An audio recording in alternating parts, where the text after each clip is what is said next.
नमस्कार दोस्तों, मैं राजीव रंजन अनप्रोफेशनल एजुकेशन पर आप सभी का स्वागत करता हूं। हम लोग प्राउड बिहार जनरल नॉलेज की जो ये बुक है उसको पेज बाय पेज कवर कर रहे हैं, यानी कि इसकी सारे जो चैप्टर्स हैं और उसमें जो कॉन्सेप्ट्स हैं उन सबको कवर कर रहे हैं।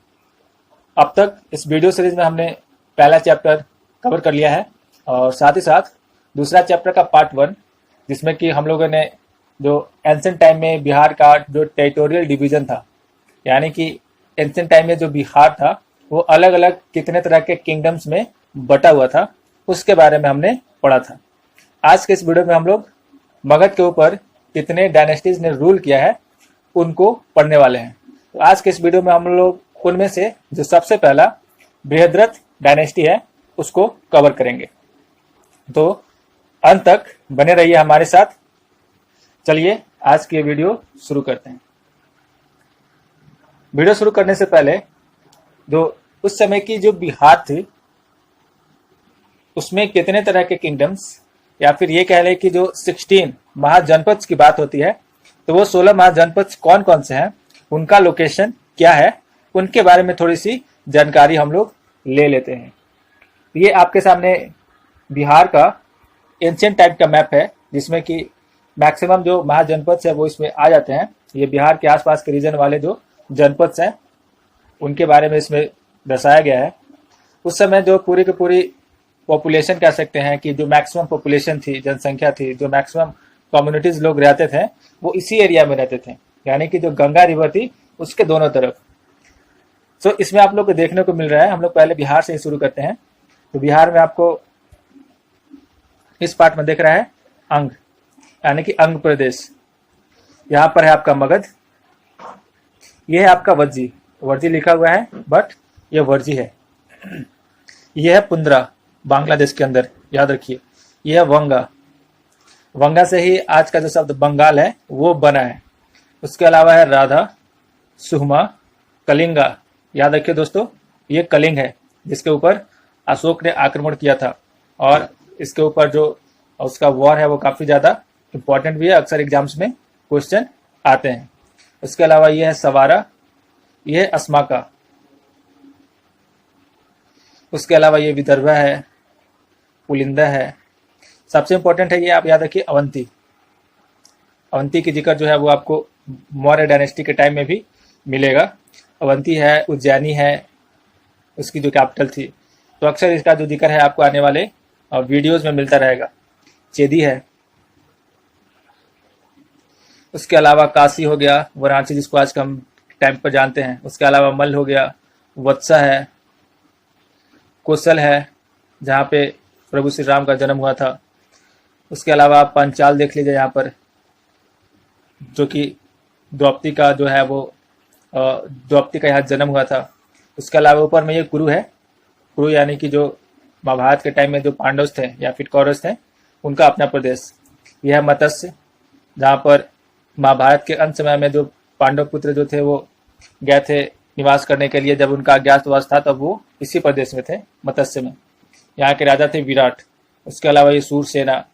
ये सारे जो उस समय के जो रीजन्स है वो आप एक बार इसको अच्छे से दिमाग में एक बार बिठा लें, ताकि आगे जब इन्हीं रीजन्स की बात होगी, इनका जो है वो समझाने में यूज किया जाएगा, तो आपको ऐसे कुछ अचानक से नया सा न लगे। उसको आपको लगे कि हाँ ये जो है वो कहीं ना कहीं रीजन है, उसी में आपको मिलने वाला है। तो ये सारे जो वर्ड्स है वो आपके लिए बिल्कुल ही नए नहीं लगेंगे। तो आपको जो कॉन्सेप्ट है वो समझने में क्या होगा, आसानी होगी। तो आप इन सारे रीजन्स को एक बार अच्छे से देख लीजिए, तब हम लोग आगे की वीडियो जो है वो और कंटिन्यू करते हैं। तो चलिए आगे कंटिन्यू करते हैं। बात करते हैं मगध की। एंशिएंट टाइम में जो मगध है वो इंडिया के पूरे पॉलिटिकल सिस्टम की सेंटर थी, यानी कि पूरा का पूरा जो पॉलिटिकल सिस्टम था वो मगध में ही कॉन्सेंट्रेटेड था।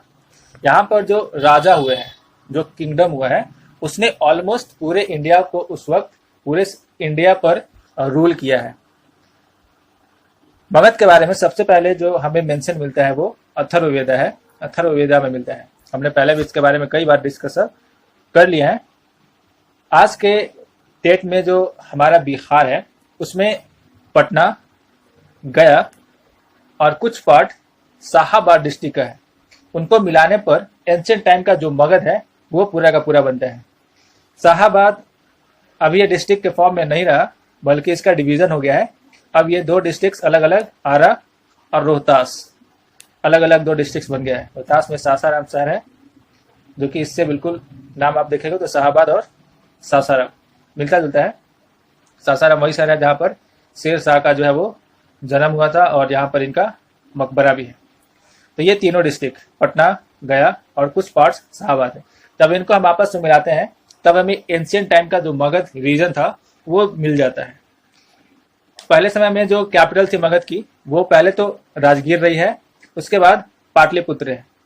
फिर बीच में कभी कभार ऐसा हुआ कि कुछ राजा आया तो कुछ समय के लिए जो है कैपिटल को शिफ्ट करके कहीं और ले गए, लेकिन मैक्सिमम टाइम पर जो मगध की कैपिटल रही है वो राजगीर या फिर पाटलिपुत्र। बात करते हैं यहाँ पर पहले डायनेस्टी की। तो मगध में रूल करने वाली जो सबसे पहली डायनेस्टी थी, जो कि महाभारत काल की थी, यानी कि जिस समय महाभारत का पूरा जो है इवेंट हुआ था, उस समय में यहाँ पर सबसे पहले डायनेस्टी जो है उसके बारे में हमें जानकारी मिलती है। वो डायनेस्टी है बृहद्रथ डायनेस्टी। वो बृहद्रथ डायनेस्टी है। इसके जो फाउंडर हैं वो थे बृहद्रथ, जो कि चेदी राज, और हमने चेदी जो है रीजन के बारे में आपको दिखलाया है कि चेदी कहाँ पर था। तो वही चेदी के जो राजा थे वसु, उनके सबसे बड़े बेटे थे। ये चेदी राज के सबसे बड़े बेटे थे, चेदी राज वसु के सबसे बड़े बेटे। तो इस डायनेस्टी में लगभग 10 राजा हुए थे। इन 10 राजाओं में जो सबसे ज्यादा स्ट्रॉन्गेस्ट था, जो सबसे ज्यादा पावरफुल था, वो था जरासंध। और इसी जरासंध के बारे में हमें महाभारत में जानकारी मिलती है।